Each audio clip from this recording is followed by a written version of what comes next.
बताने जा रहा हूँ इस लोकगीत के माध्यम से। अगर आप लोग सुनेंगे तो आनंद आएगा। कहना है मास्टर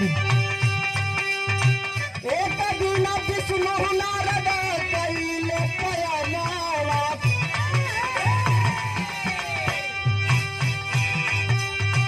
एक दिन विष्णु नारद कइले पयनावा, घुमता घुमता अइले धरती पे।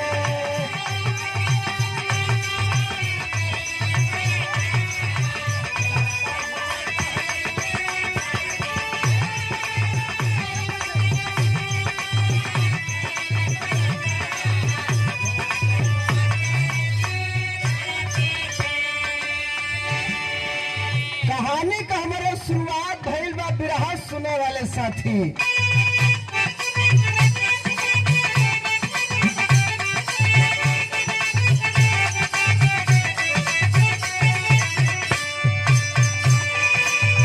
दूल्हा जाले हाई जासा जग भागीदार हो, बिना पूछले कहला तू दूसरे का बारी हो।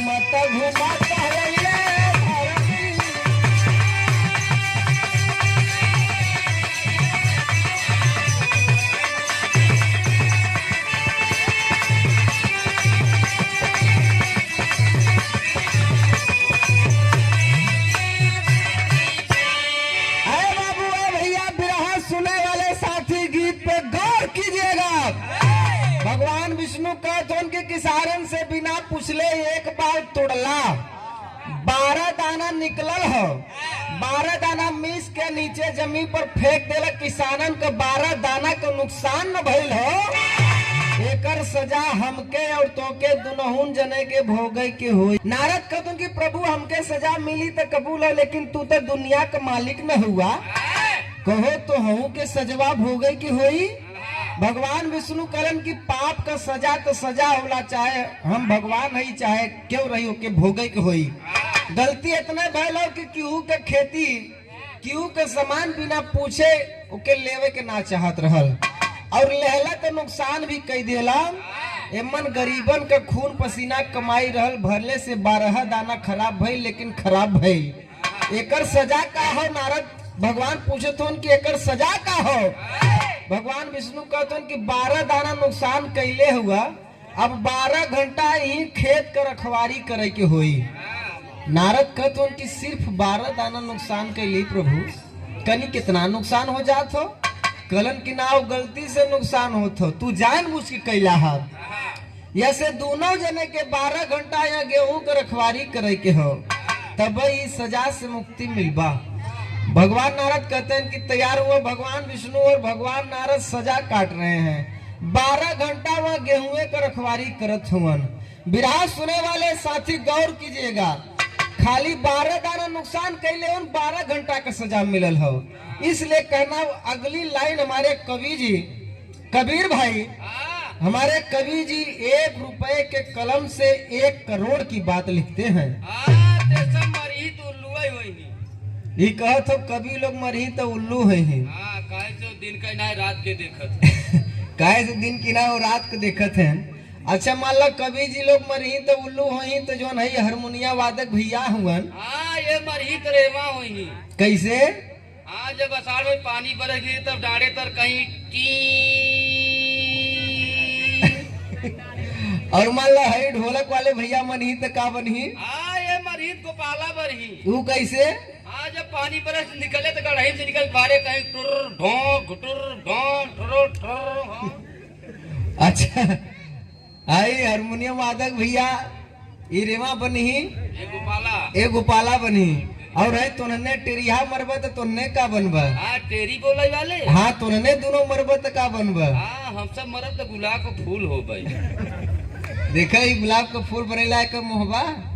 अच्छा ये बताओ तो उन्होंने गुलाब का फूल मोह लेकिन है गवैया लोग मरहित का बनी। गवैया लोग मरहित गधा बनी। अब मान लो अगर लेडीज गवैया रहे तब सोचे सोच गधई बनी है। अरे बाबू है भैया, लेकिन भगवान विष्णु करते क्या है कहना है मास्टर भैया।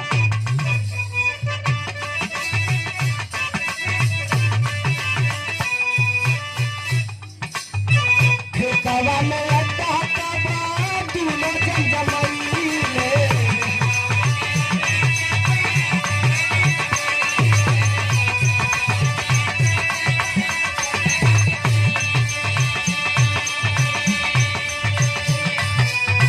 चोरिया के भाव से कबा चोराई गईले।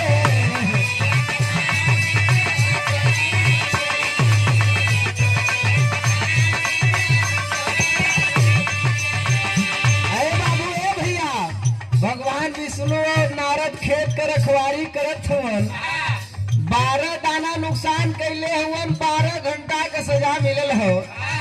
रखवारी करत हुवन तब तक रात भइल हो और 4 चोर हाथे में हसिया ले ले हुवन। कुल गेहूं ही सोचत है काट के चुराए ले जाई। तैयारी पे बहन गेहूं और काट के ले जाकर बेच दूंगा। भगवान नारद हंसने लगते कहते कि मालिक हाई हम पचे 12 दाना नुकसान कैली तो 12 घंटा का सजा मिलल हो। हाई चोरवन तो पूरा खेतवा काट ले जाही। ये हमन कितना दाना रही, इन्हन के कितना बरियार सजा मिली। भगवान कहतवन कि इन्हन के बहुत बरियार सजा मिली। चोरवन के कुल बुलौलन कहतन कि यहाँ कहतन कि हम भगवान विष्णु बोलत थैला। चुराए कुल कहते कि हट जाओ, नशा मत खराब करो। बड़का भगवान विष्णु हुआ, हमके चिन्हत ना हुआ।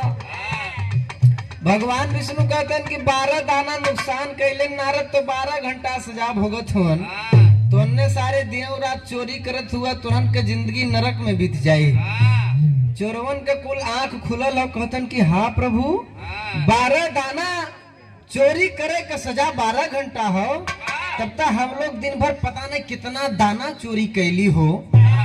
भगवान विष्णु कहते कि केहू से मांग के खा लिया लेकिन चोरी कभो ना करिहा। चोरवन कुलन का आंख खुलल हो और ये आवाज जहाँ तक जा रही है, जीवन में कभो चोरी करे का नौबत आवे, चोरी कभो ना करे के चाहिए। जरूरत पड़े तो केहू से मांग के खा लेवे के चाहिए। इसलिए कहना हो मास्टर भैया अंतरा से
घुमता घुमता अइले धरती